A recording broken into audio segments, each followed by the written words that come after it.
Welcome to Describing with Adjectives. In this lesson, we will see some common adjectives in Arabic and we will learn how to use them. Definition. It is a word that describes a noun such as sweet, blue, nice, big.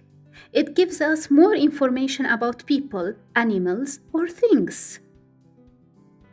بيت كبير, whereas بيت صغير.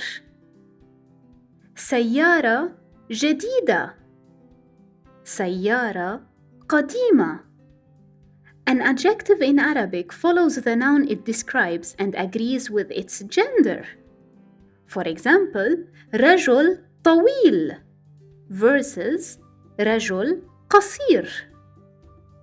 كلب جميل versus كلب قبيح.